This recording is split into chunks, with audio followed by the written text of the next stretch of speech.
There it goes. Hey, I am Dynasty Outhouse, and I have an internet problem, but I also have a trading problem. I am Frank in the chat with new sound, but the same trading problem. Hey, everybody, and welcome to... Oh, no, I don't have the show sheet up. To session 340, even though I pulled up the show sheet and is the wrong number on there. Welcome to session 340 of the Trade Addicts podcast, a proud member of the Dynasty Addicts podcast network, the DAP network, if you will. And we are here on the closing of National Tight End Day. It was glorious. It was wonderful. It was great to see. Just Kyle Pitts touchdowns, Brock Wright touchdowns, like everything we wanted out of a week of football. Sam Laporta from David Montgomery touchdowns. Exactly what we expected. It's so funny because we have the Cool Kids Club and someone in there put Sam Laporta, king of the gadget play. And I'm like, what are you talking about? It was just a quick little pass to that was not Jared Goff who threw that ball. Okay. Yeah, I think that was me. I said king of the gimmick touchdowns. Yeah, that's what, like, I knew it was something, but it was just like, yeah. What? No, that was just a simple little, nope, that was not a simple little something. All right, cool. But it was fun. I loved it. It was, first of all, I don't know if this is spoiling anything in your news, but I feel like football is better when Tua plays. It is. Yes.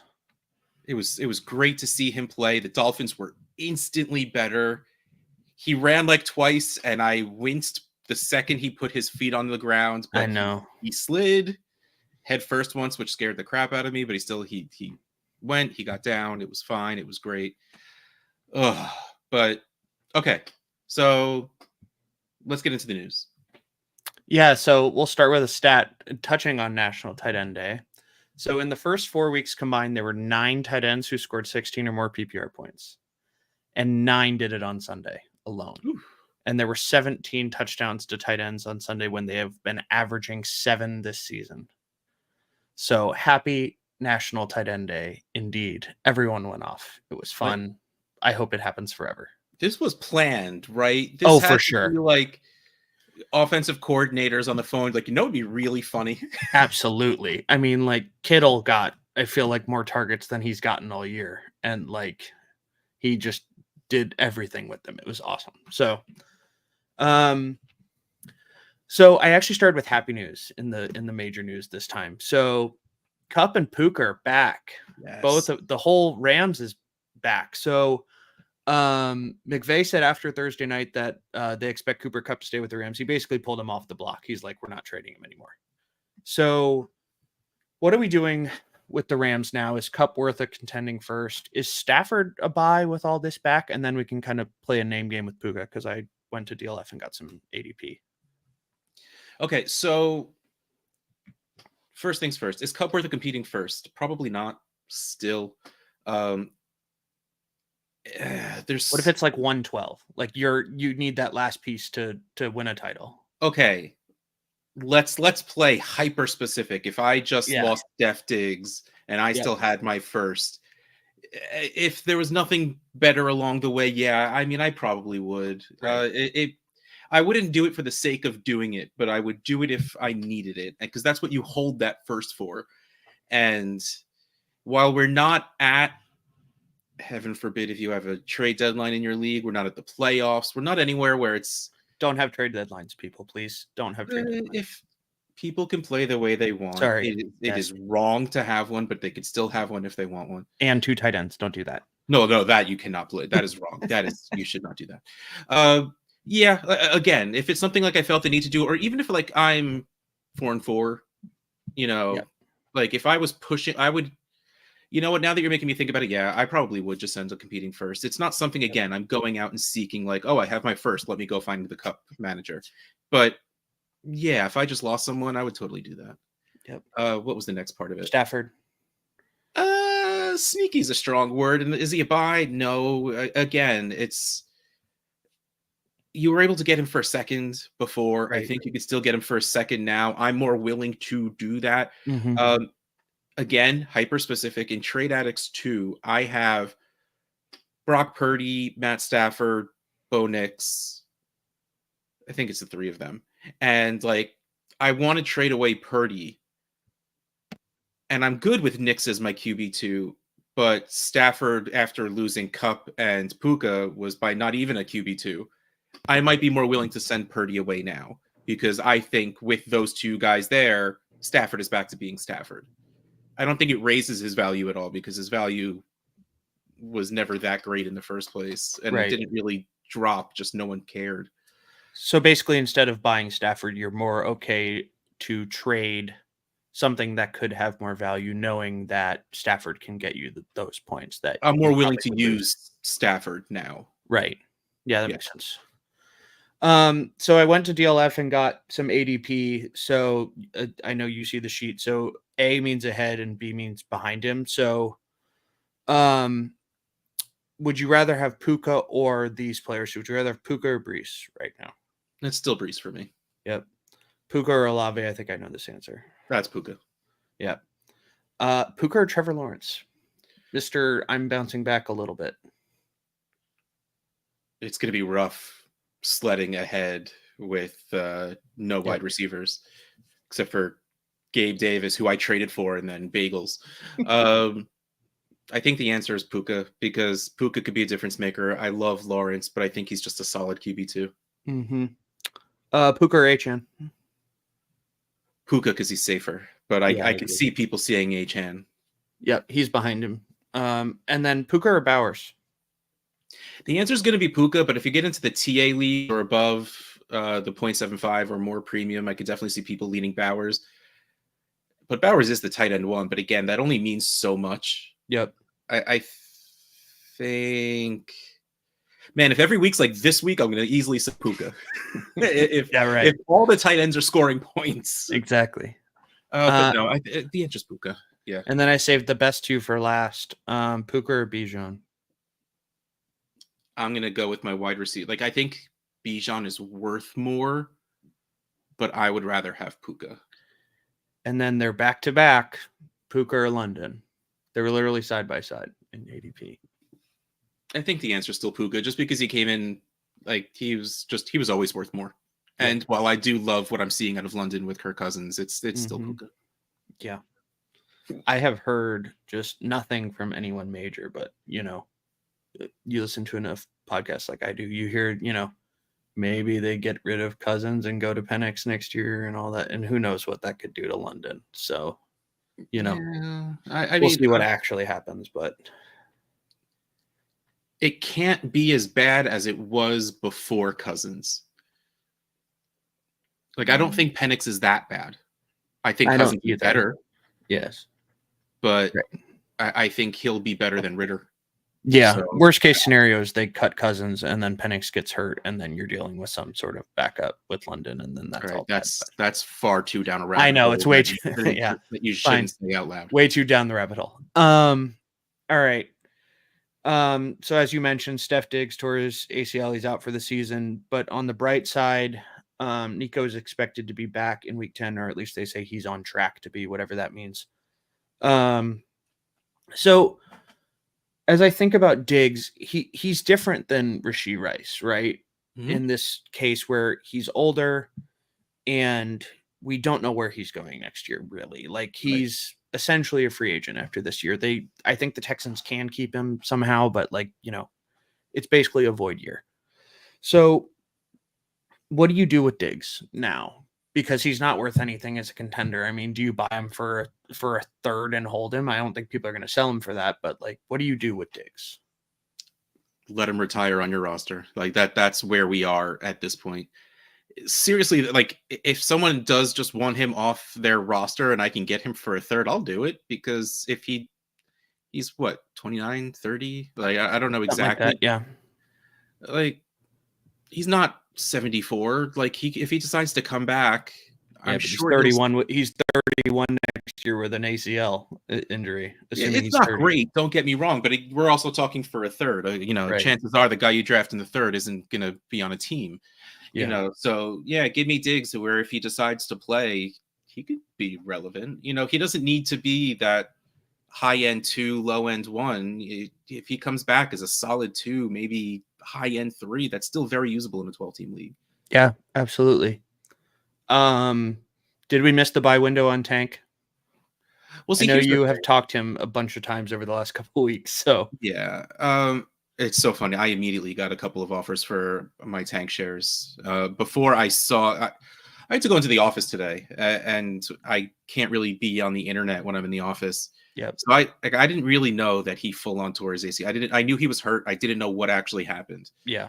But then all of a sudden I started getting Tank Dell offers for my Tank Dells. I'm like, all right, well, Diggs is out. Yep. I think this. Here's my problem. There's a little premium you could add to Tank Dell's value, but there's not a lot.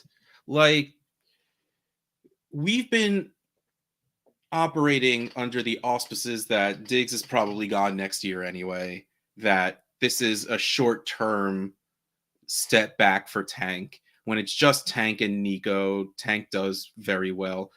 All you're really getting is like a 2-game bubble out of selling Tank right now, which honestly is really probably just the ability to sell Tank if you want to. Right. Like, I don't think you really get a value. You don't get a boost on his price. I just think if you were looking to move him, now's the time to do it. Right. I think you get a slight boost only for the reason that we're like, I think exactly halfway through the season now. Like, people are going to start making calls on what their teams are. And if they feel like they can compete now and for a couple of years, maybe they throw a little more for Tank, knowing that like that window has now moved up, right? You just said like Diggs was going to go and the Tank's going to go back to being Tank from potentially last year. That was kind of the same 2 receivers. It was Nico and Tank. And so I think that window's now moved up and we're back to potentially what preseason value was, which is higher than what it was 2 or 3 weeks ago. Yeah. Oh, you said preseason, and my brain immediately went to pre-Diggs value, and I don't think it's getting that high again. Right. Because he was like wide receiver 12 or something. Like something. I feel like I remember like 12 to 14 area, and I don't think he's getting that high again. But Nico was like below him. Yeah, Nico was like in the lower 20s. Yeah. So it's all kind of different. Anthony Richardson's been benched for Joe Flacco. And in the same vein, Jameis is the Browns QB going forward because he beat the Ravens and everyone can throw on the Ravens. But who's the best pass catcher on these two teams? And, you know, in this tight end world, what is Njoku worth now? I guess that's 2 separate questions. I'm going to just start at the I am shocked that they bench Anthony Richardson. It doesn't feel real. It feels like this is going to be 2 or 3 weeks and see if they can string a couple games together. And if not, they'll go back to him. That's been my opinion since I saw it. They can. That offense is good with Joe Flacco back there. But the thing is, if they win without Anthony Richardson, is that like nails in coffins for this front office? Like, because of what a waste Anthony Richardson ended up being. Like, here's the thing. Like, Anthony Richardson, even to this moment, which we'll just get to the listener question when we're done with this, because there's no point in waiting to talk about the value of Anthony Richardson. But for NFL purposes, like, I don't think this is Trey Lance yet. Like, I don't even think this is Justin Fields yet. It feels like it a little bit.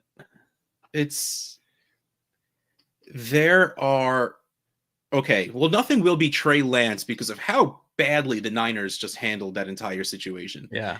It's not even Justin Fields to me, because at least they tried to make an offense around Anthony. Sorry, the Colts tried to make an offense around Anthony Richardson. Yeah. The Bears just never tried with Justin Fields. I still think you're getting a decent pick in return if you were to try and trade Anthony Richardson right now in the NFL. There's absolutely egotistical enough coaches that are like, I could fix him. Carolina Panthers. Egotistical owners even. Then it'll be the Jets in a second. Yeah. If not. Oh God, I hope not. The Johnsons need to go. I don't care. I'm tired Like of half hearing the people owners in the losers league need complain. to go. Honestly, there's like 10 good owners. Oh So man, if there was like a time on how long you can be a majority owner of a team, that would be awesome. Okay, so let's move forward because I can't believe they benched him. But let's talk about fantasy. Who are the pass catchers? Josh Downs seems like Yeah, an immediate winner. agreed. Michael Pittman shares might not be useless anymore, Right. but I really do think Josh Downs is the winner because it seemed like even with Richardson in, he was still getting some really nice plays in there. So with the actual quarterback playing, I really do think Josh Downs is the guy. And man, it seems like Charles Tillman is a thing. Cedric Tillman. Charles Tillman was the Bears. Charles Tillman was. I knew I was going to do that from the moment, and I did that plenty in his rookie season because I was a fan. I was a fan because he was a giant guy. That was There was no other giant guys in that offense, so it was like, okay, he could be that guy, but they just never. And no one went to Clemson. If only. Cedric Tillman. But yeah, Njoku's the real answer, but Cedric Tillman does seem to be doing. All three of them played well on the Browns, by the way. Elijah Moore and Judy. I know no one's going to care about those other two, but they all are usable. Elijah Moore's a free agent at the end of the year. That's yeah. I'm ready for him to go somewhere and me to get excited and him not be a thing again. So he's going to go to like Casey and everyone's going to overpay for him. But that's where he should have gone in the first place. Yeah. Okay, so what is Njoku worth in this tight end landscape? I don't like it's his value didn't change since last week. It doesn't. I don't think it mattered who the quarterback was. The second Amari Cooper left, Njoku's value went up. Mm-hmm. It helps to have competent did I just call Jameis Winston competent quarterback? So my favorite thing, more competent, maybe. Yeah, one of my favorite things is about watching the condensed versions of games on NFL Plus is you catch a lot of second halves of sentences because they just cut and go to the start of the next play. You miss out on all of the commentating in between plays, and there was a completion. It was just like a 5-yard pass, and then you just hear, and that's just what you get with Jameis Winston as your quarterback. And I'm like, wait, but that was a completion. What did he say? Like, what did he?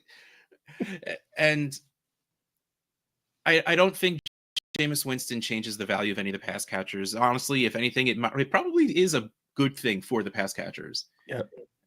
Njoku's worth a solid first without a premium at this point. With a premium, you're probably not getting him for anything less than a mid first. Do I want to pay that? No. But it's the reality of what he is, because of what the tight end landscape has been, except for this past week. Right. Yeah. Yeah. I mean, I'd probably trade a first for Njoku, but not a good one.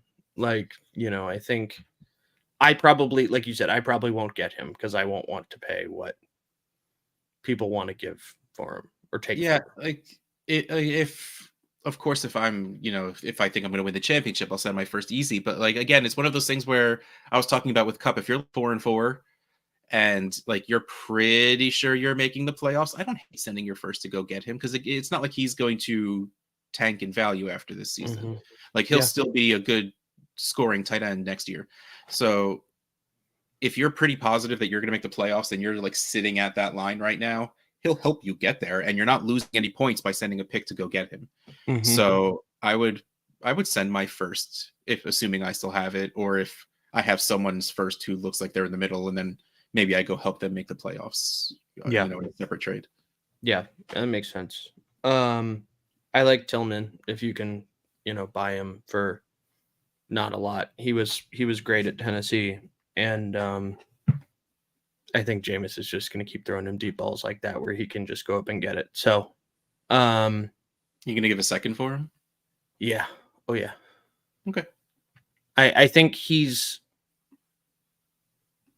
got the most potential of those three. Like I know Judy's around the longest probably because he just signed, which, remember that was funny. He signed like a 5-year extension or something like that when he got to the Browns. And like you said, Elijah Moore's gone. there's no like this is the problem, right? We don't know who their QB is next year. It's not like you can say Jameis is going to be there for the next 3 years and throw Tillman for the rest of his kind of rookie contract. Yeah. So I think he's a good depth piece if you're competing. If you're rebuilding, I probably wouldn't give the second. Like, I don't think he's one of those long-term pieces, but I think he's worth the depth and the upside he can give you in those kind of competing teams. Especially if you can send it, like, again, you think you're going to win. That's the 212 or 14 or 16. Sending that for someone that might help you win is absolutely worth it. Yes, for sure.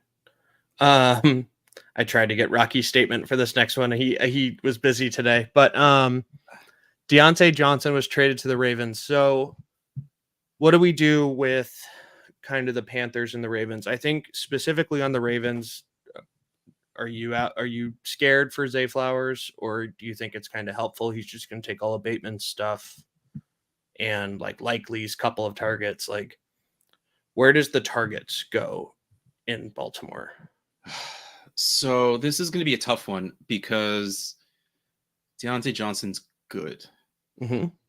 Like, it's really like I saw this go through. Like, I saw someone talk about Deontay Johnson's Ravens, and I was just like, don't they care about our fantasy teams? Like, what is this? Yeah. I mean, there's so many better places he could have gone. This is I know it's a great football move. For sure. This is great for the Ravens as a football team. Absolutely. It is not great for fantasy. He's like, I think he will steal a bunch of Andrews targets. I think he will steal short range Bateman targets. You know, he's not Deontay Johnson's not a downfield guy. It's not what he does. Right. And Bateman has been getting a bunch of those in the past few weeks. I am a little worried because you do depend a little bit on volume, but I think if Deontay can get that 6 to 8 targets a game, turn that into 5 to 7 catches, he'll be a fine wide receiver too. I don't think we're going to get him on the Panthers level fantasy production anymore, which is, I mean, I made a trade or two for him this season, and that feels a little rough. But I don't think he's a dead asset. Like, I had someone in redraft ask me if they should drop him. I'm like, no, that's a little bit of an overreaction. Yeah. I think it's tough, right? Because maybe what happens is everything kind of rotates, right? Like, you move Flowers to kind of the Bateman deep ball role because he's a good route runner and all that stuff, and you move Deontay into Flowers' role. But I agree. I think Andrews is probably in trouble. I think whatever like 1.5 catches Derrick Henry was getting is gone. Probably gone. Justice Hill probably is going to lose a couple of his targets as well. He gets like 3 or 4 a game. So I think there's like not one big person getting hurt. I think everyone's going to suffer a little bit. And I think replacing that is not going to be like wide receiver 1 Deontay. Like, it's going to be wide receiver 3 Deontay, who you're going to love to start because he's going to have a 10, like, call it, couple catches for 40 to 50 yards. And if he scores, he's better. And if he doesn't, he's not. So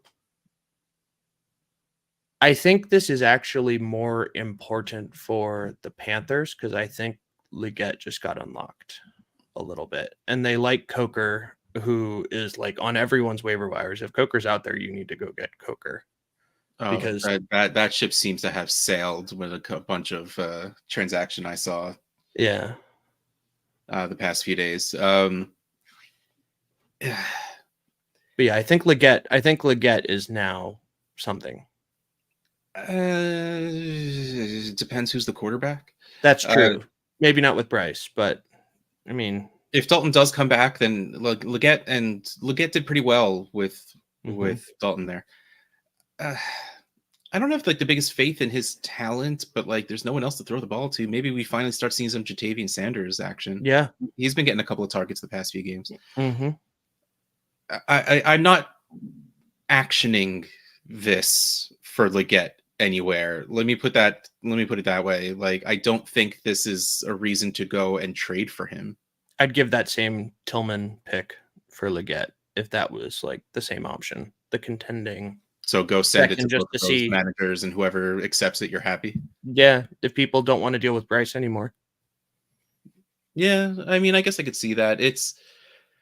I like the way you frame it because you're saying that it's pretty much a depth move. It's something where it's a bye-week replacement, injury replacement that could be more.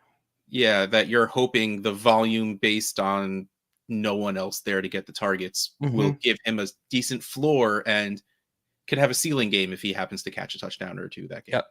And he's not untalented. I mean, he Oh was yeah, a first yeah, round he pick. was. Yeah.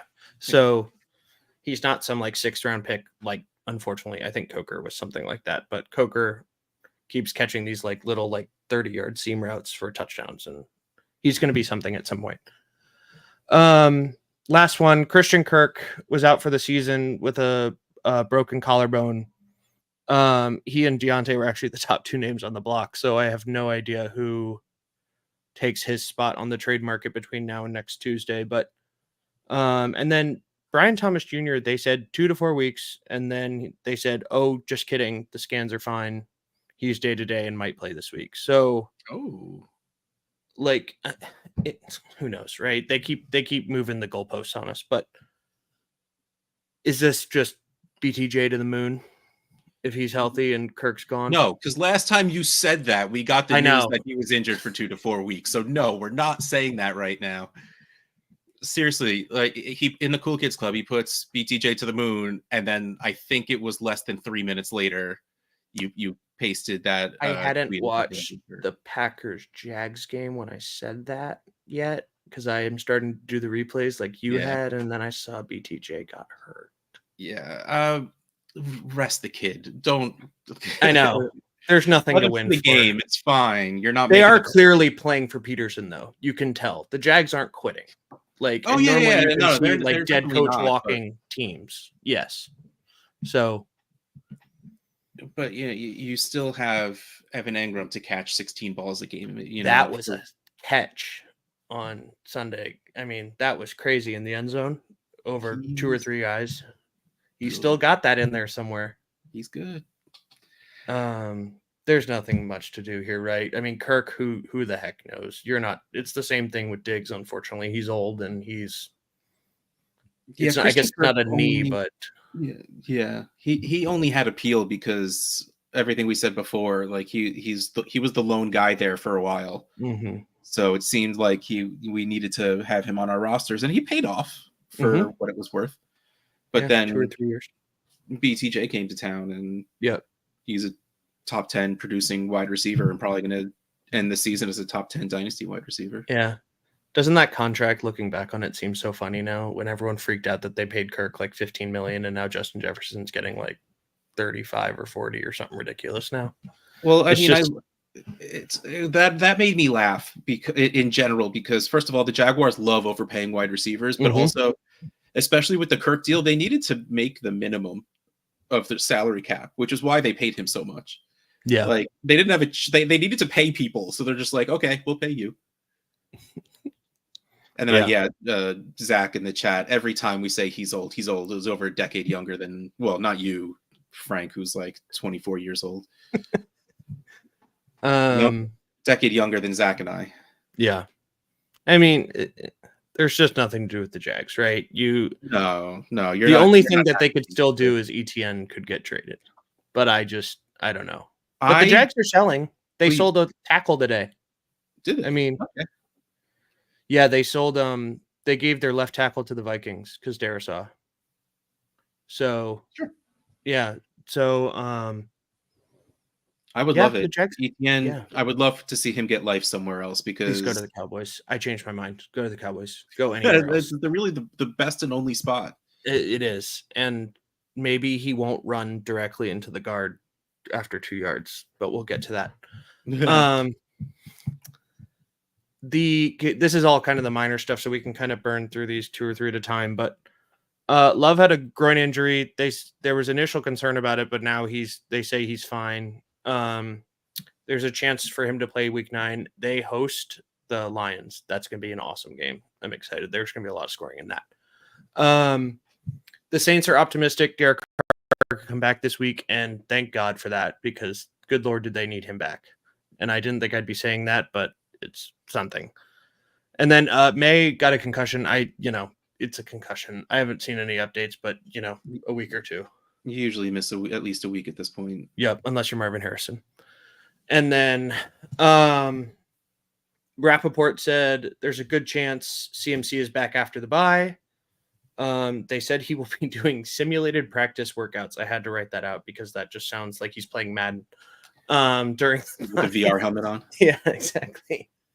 And he's expected to have his practice window officially opened on Monday. So that simulated thing is probably so they don't have to like open his window now.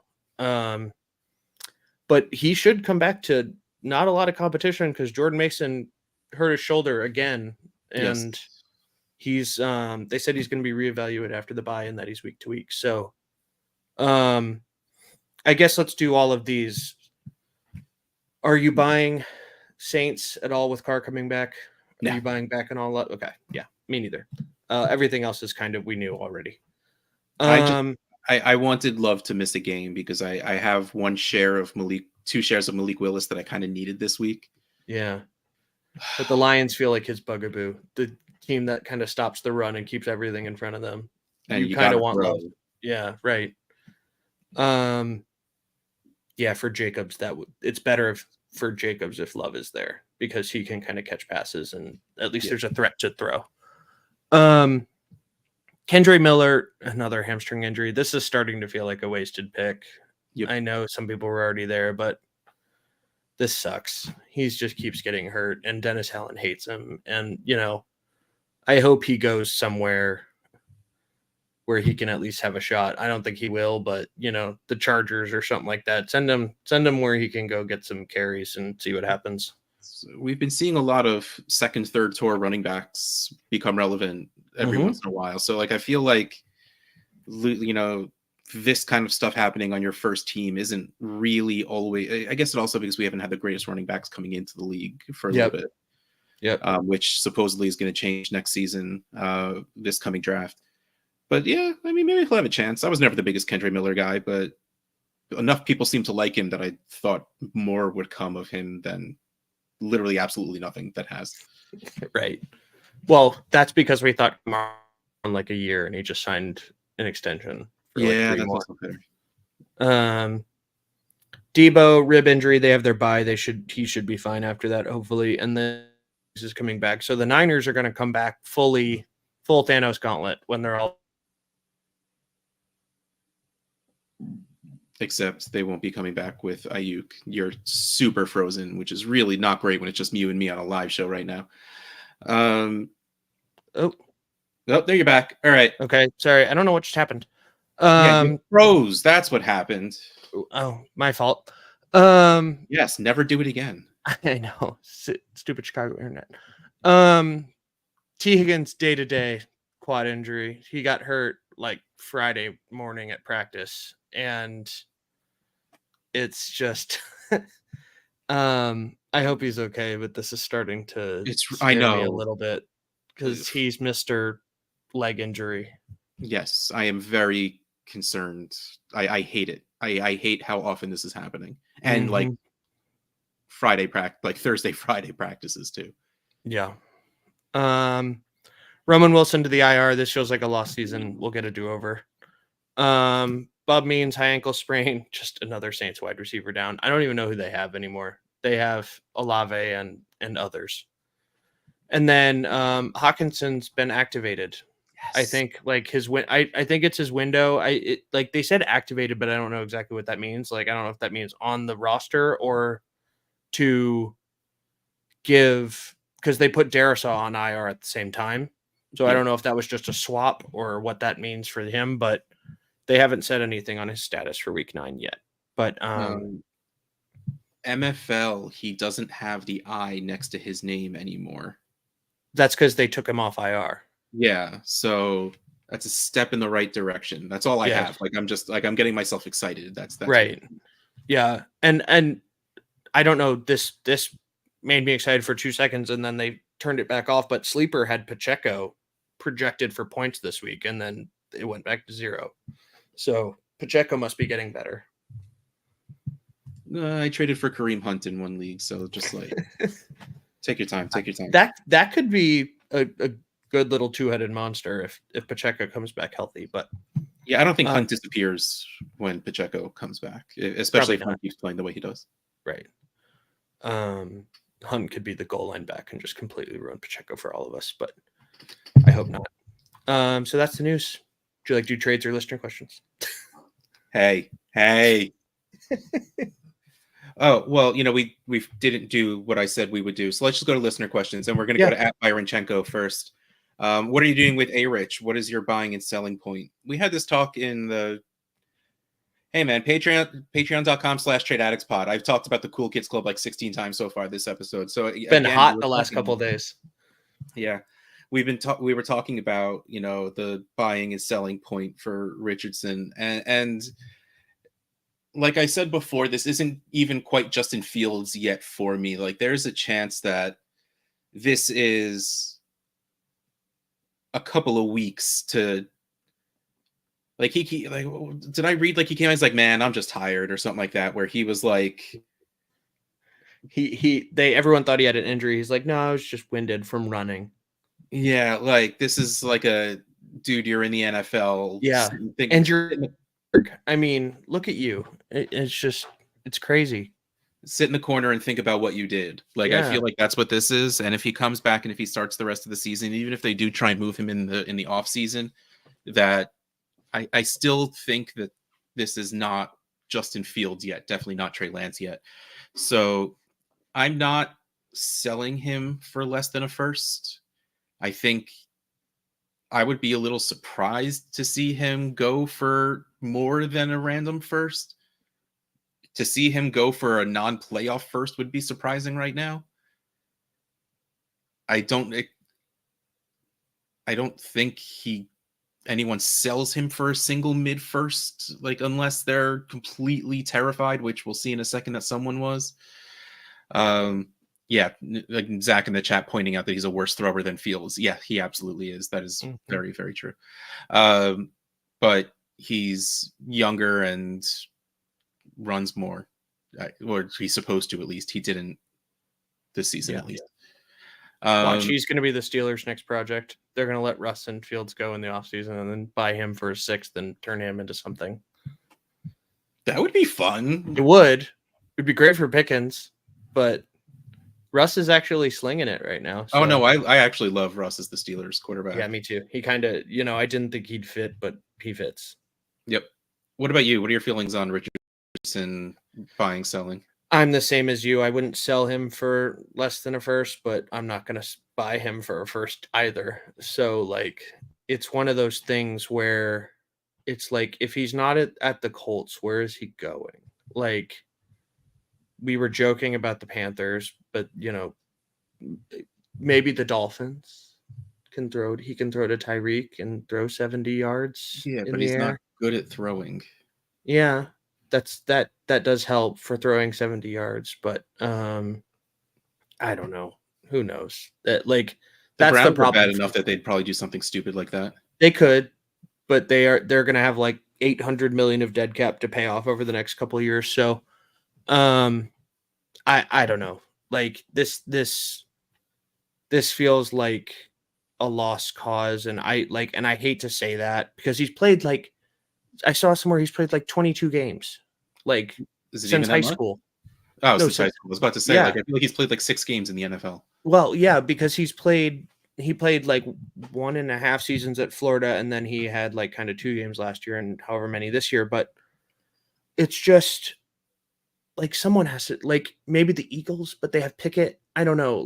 You put him behind Hurts, but he can't throw the ball. So yeah, but like you said, maybe he just does need a few years of sitting and learning.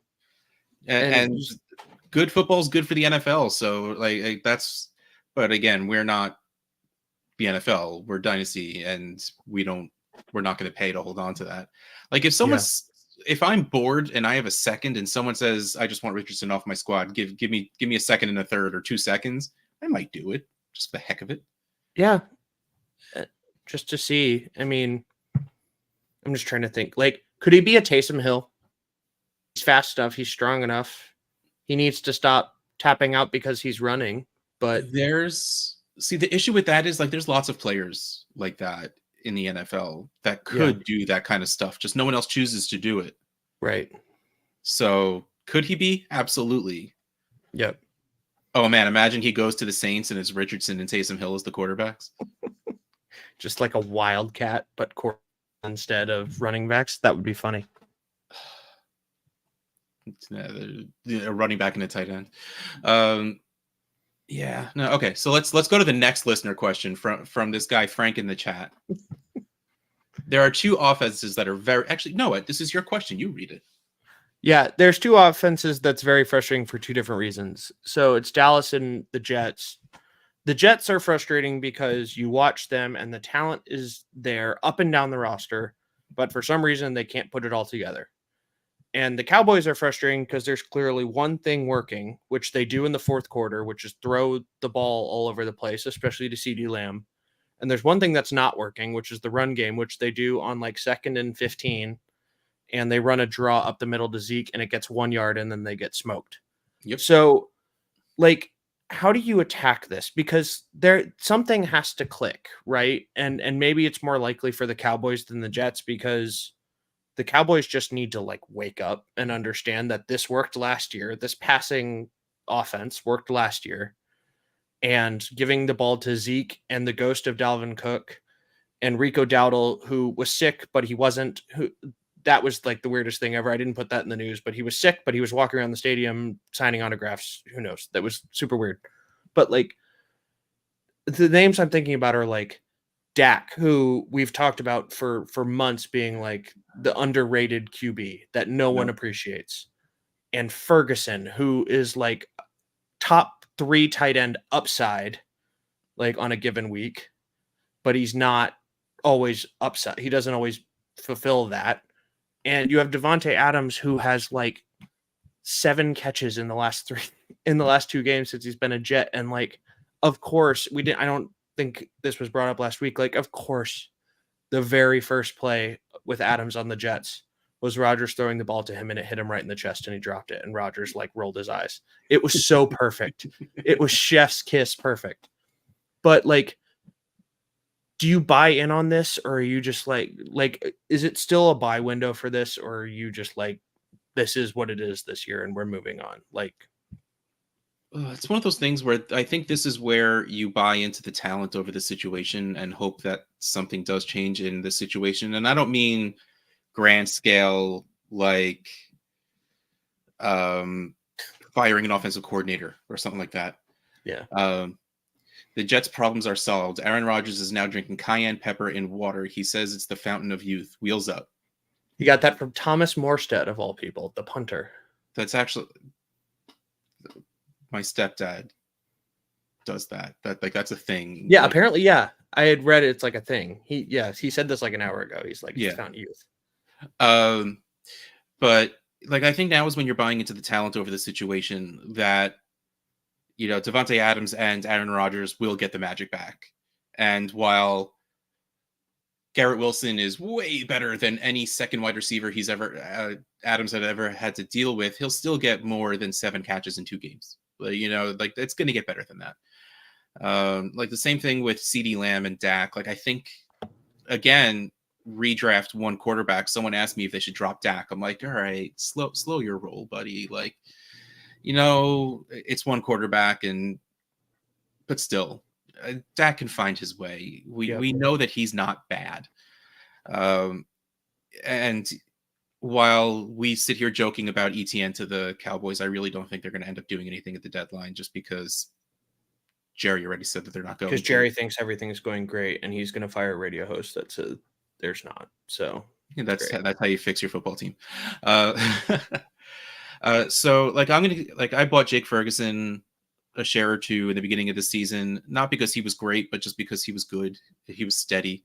And of course, then he comes in on tight end day and scores like 6 points.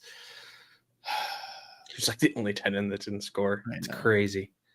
But like, I'm not panicking on any of it. You know, if you thought Zeke was going to be a thing, sorry. But, you know, CeeDee Lamb is still CeeDee Lamb. Dak is still Dak, even though he's been very frustrating this season. Devontae Adams, it's not quite like you're not going to get the targets you were getting with him in Vegas. And that was the biggest draw, was the fact that he's that good and he's the only person there to throw the ball to. Of course, Brock Bowers showed him that that doesn't really track, but still, like there's plenty of competition in New York for Davante Adams targets. But if you believe in these players, stick with it. If you believe in these players, send a low ball, because it is a little daunting to see. Like, I have a couple of teams where I haven't started Davante Adams this season, like past like week 2. Yeah. I think the thing that scares me with Adams specifically is out basically after this year if he doesn't want to, like, they have a team option or something like that. Yeah. And there's a real chance if the Jets suck, Rodgers just hangs him up and says, like, I'm going to go live in a cave somewhere forever. And Adams goes with him.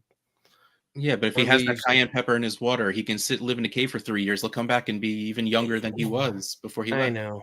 It's just all of this feels so clown show to me. The Jets. Oh, well, it's the Jets. So yes, it is. Yeah. All I will say is none of this worries me about Garrett Wilson. He'll be fine. No. And that's the problem with all of this is, like, you can see the flashes when it works. Like, Rodgers hit Garrett Wilson, dropped it in a bucket on the sideline. Oh, Garrett spun. Yeah. Oh, it's perfect. Like, you can see it happening. Like, it's just, you don't understand why that can't happen every play. It's like he takes 2 off and then comes back and complains. Like, I just don't know. And there's a chance Rodgers really, like, just calls it, because he might not want to do like I said that, like, for the past 2 years, and he hasn't. Like, I'm going to be done saying that until it actually happens, because if you ask me, he should have retired 2 years ago. And if he does leave, the Jets are a tire fire. But they're going to be good enough or bad enough where they're going to be at least in range to pick a Ewers or something like that, where they can at least give him something. Yeah, the problem that's the real big problem. There's not much talent coming, like high end QB talent coming in. There's no Caleb coming at all. The best free agent is Sam Darnold, and I don't think the Jets are bringing him back. That would be so great. So, like, that's the bigger concern, is that if they don't go through the draft, and it seems like they would want to sign a veteran over drafting anyway, because they, like you said, the talent is there for their team. So, like, they would probably try and sign someone, but at this point, Justin Fields is a free agent. Like, that would be fun. Yeah. And it's not like the Jets are, like, out of picks. This isn't like that Rodgers traded every first for the next 6 years. Like, this isn't like when LeBron goes to a basketball team and they don't have anything when he leaves. Like, the Jets are still fine. Yeah. And a lot of their team is young and their defense is young. By the way, that's the other thing, is they're going to have to, like, pay Sauce and a couple of other people soon. Like, Rodgers can't take that much money anymore. He's going to have to, like, start giving bonuses like Brady did and all that stuff. But who knows what he's willing to do that. So, you know, I think like, I'm perpetually buying Dak on the Cowboys side. Yep. Like, I'm perpetually buying Dak because he will always be undervalued and underappreciated. And even when he sucks, he has 15 points. Like, he has, like, 1 6-point game a year and he already had it. So, like, he's due to have a big one. And that's why I think this week was so disappointing, because I think it was Jamie Eisenberg. He's like, every game after a bye, Dak has averaged like 28 points. Like, this is the one where he comes out throwing, and they didn't do it. And so something feels off about the Cowboys, and it has all year. Like, they took forever to pay everyone, and then they didn't really do a lot. And Jerry's saying everything's fine. It feels like Jerry's just, like, waiting for this really big, like, event to happen, and then he's gonna, like, fire everybody top to bottom, and then, like, say, but I kept the good people. Like, who knows? Yeah, the good people is just going to be himself and his son, and Dak and Zeke, because he loves those two. Because he does love They're, like, Zeke. his favorite players. It's crazy. All right, so let's move on to the Trade Addicts trades. Trade Addicts leads are 12 teams, Superflex, PPR, tight end premium with 1.75 points per tight end reception and 0.05 points for return yardage, except for TA1, but no TA1 trades anyway. We go straight to TA2, where Brandon Ayuk was traded for Amari Cooper and Troy Franklin. Well, this is me, so you got to go. So, yeah, this feels like someone who's rebuilding, but it can't be. So, I was trying to break down how this could work because Cooper's older, and I don't know how many years. He only has 1 year left on the Bills, right? He's a free agent after this year. Mm-hmm. So, it's a weird trade because I guess you're adding Amari Cooper. Oh, I get it. You're adding Amari Cooper as a contender and giving Ayuk back to the rebuilder. So I don't know why Franklin would be included, though. I don't know. I don't. Okay, so I get which side you are. I don't know about this trade in any way, so I guess I take Ayuk, but I like both. I like both sides depending on what side you're doing. Yeah, I feel like I should have gotten more for Ayuk. I got to be honest. It was multiple leagues where, weirdly enough, two people wanted to give me Amari Cooper for Brandon Ayuk and really weren't willing to add anything on it.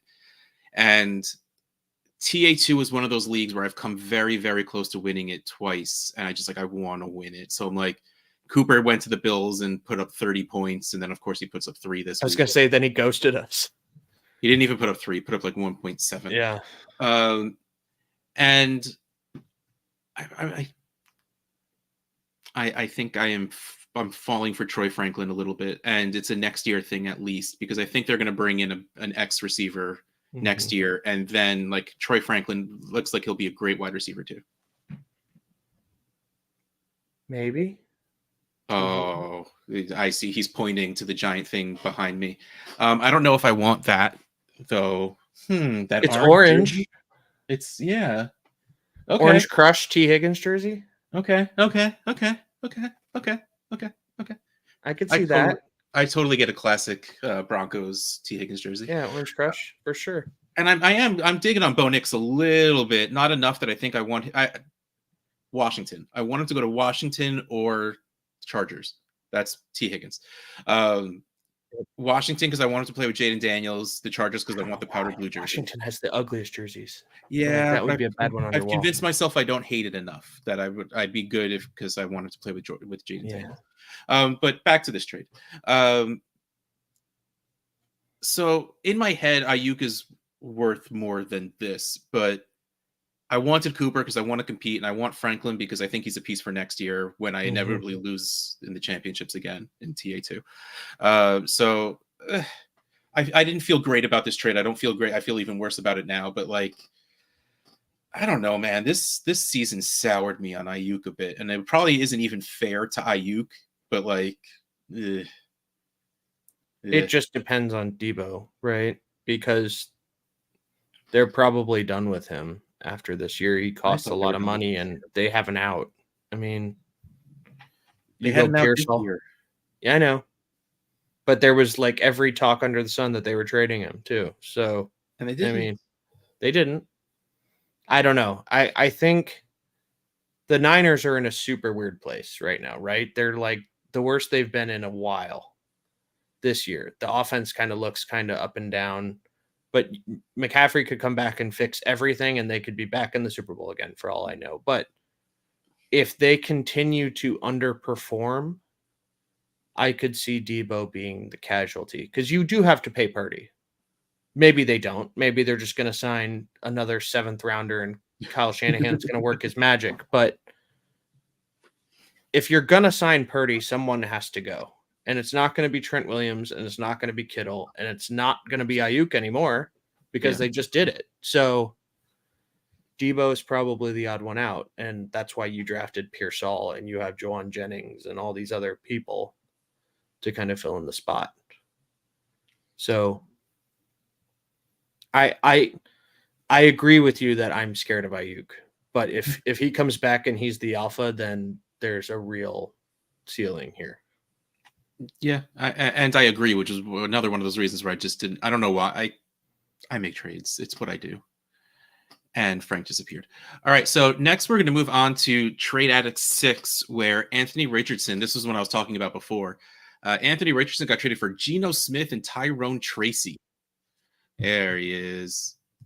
Welcome back. I don't know what's going on today. This is going to be the sorry for my internet episode.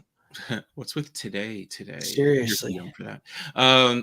So Anthony Richardson for Geno Smith and Tyrone Tracy. Yep. Wow. How the mighty have fallen. Even he admitted that this was low to sell Richardson. And he's like, I have a lot of Richardson shares. I wanted some of them gone and I needed points. I think people are a little too enamored with Tyrone Tracy right now. He's fine. I think he's a little... He's got it to himself. Singletary's not taking it from him anymore. I mean, that 45-yard run sealed the deal. I mean, that's everything that they need. He's got that NFL quality where if he's in the open field at all, no one's catching him. So it's kind of like, and by the way, Shane's going to shove him down our throats because Shane's trying to keep his job, the GM, and look at my 4th round pick I got. So yeah. Geno is freaking me out a little bit. That Bills game, they were in his dome. I know. And he was getting frustrated and yelling at, and the Seahawks were fighting each other, and the Bills were in their dome the entire game. So I hope it's Sam Howell at some point. I don't think it's going to be because the Seahawks aren't like a bad team in need of a switch. They keep winning games. That game was just weird. The Bills had them the whole time. So I don't know. If you're competing, I guess, sure. Like Geno's a startable piece with a depth piece in Tracy, who's more than that. And Richardson, who knows? Yeah. Still can't do it. I still can't do that, but I get it. Next, we have Romeo Doubs and Jake Ferguson for Deebo Samuel. This is fine to me. It's fine. I just like this is like the second trade where I'm like, I don't know. Man, Doubs is like the Packers wide receiver of the week, and now they're gonna have a different one this week. I mean, yeah, that's really like, well, yeah.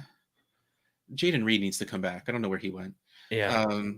But I need a little something on top of Deebo. And honestly, like if I really do like Deebo and I believe in Deebo, I would just take this trade.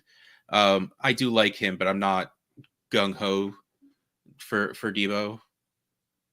That worked. That wasn't even on purpose. Can you tell it's late, everyone? Oh, I haven't cracked myself up like that in a while.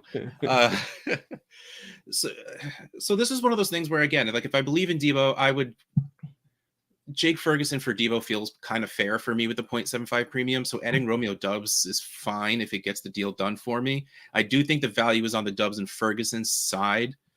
And if I need a tight end, which seems to be the case in a lot of leagues, I think I would send Deebo for Ferguson plus, and Doubs can be a fill-in when you need him to be. Mm-hmm. So, like again, like you said, this trade is fine. This trade is fair.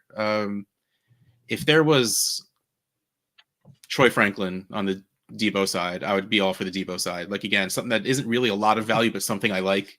Yeah. Like that would be enough to just make me say yes, Deebo side. So it's fair. Yeah. I sure. I don't know.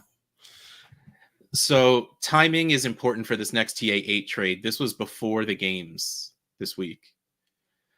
Someone traded Stephon Diggs and DeAndre Hopkins for Trey Benson and Jalen Polk.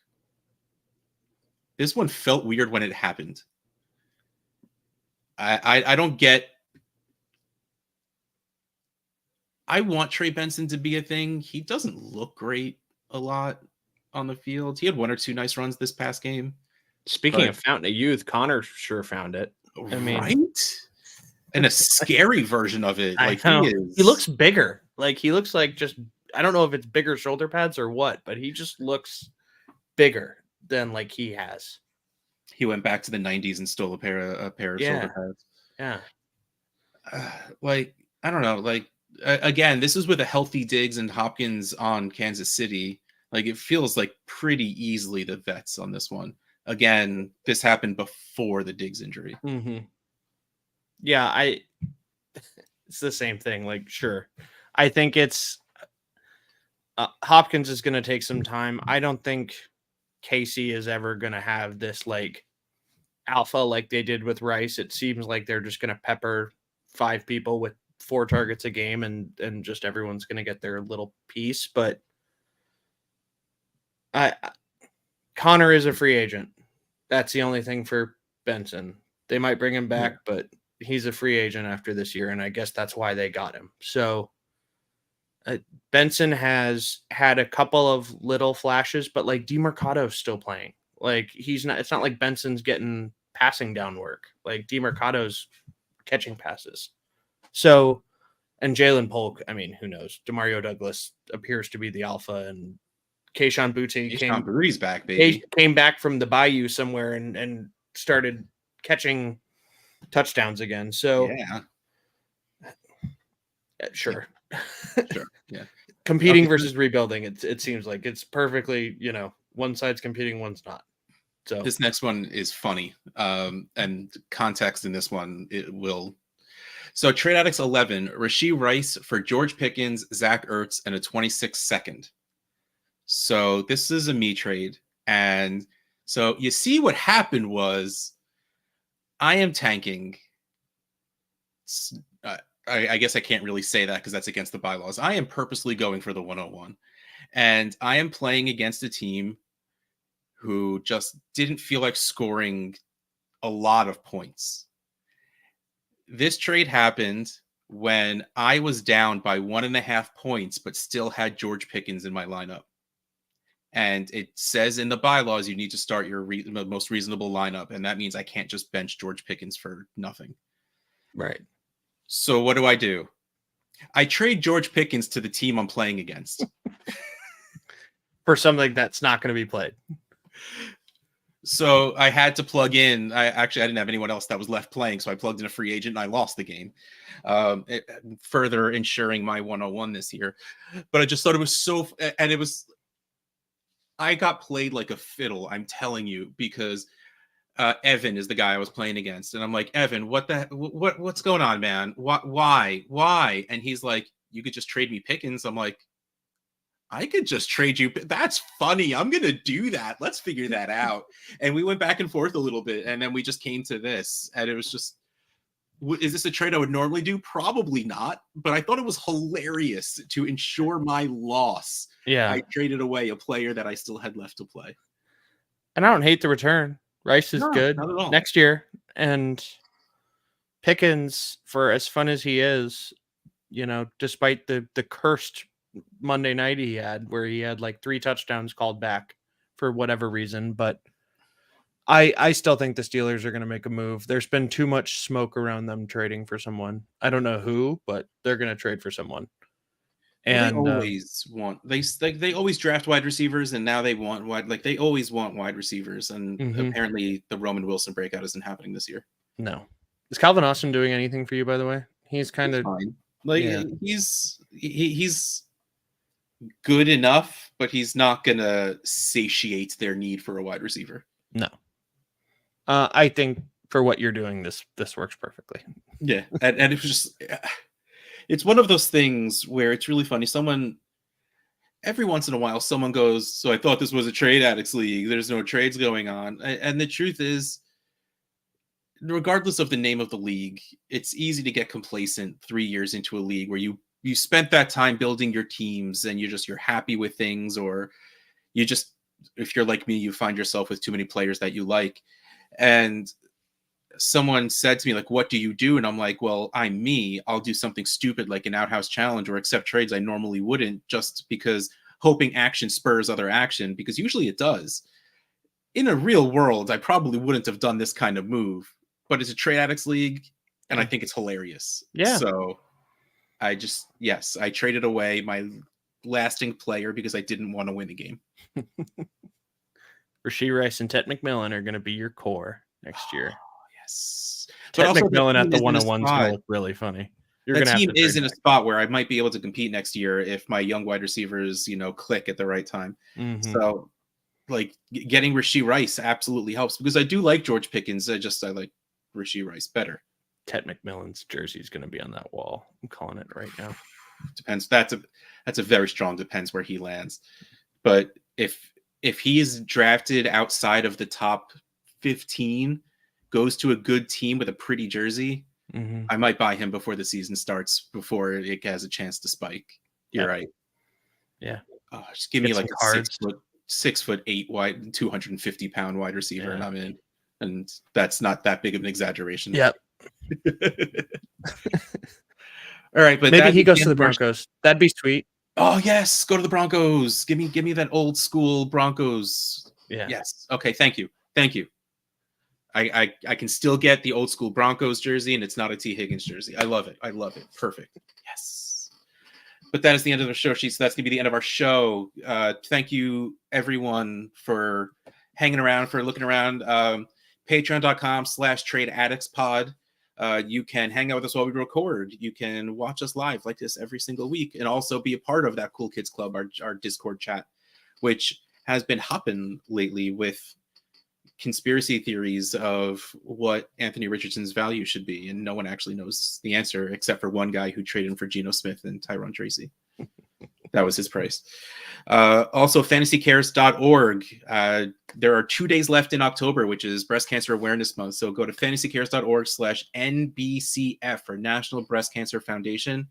And every donation will get matched by Fantasy Cares up to $5,000, which we will be donating at the end of the month, which by the time I put this out might be that day, because usually I'm lazy and I do this on a Thursday, and Thursday is the last day of the month. So it's the last day. So please, fantasycares.org/NBCF. Night, everybody. Good night, everybody.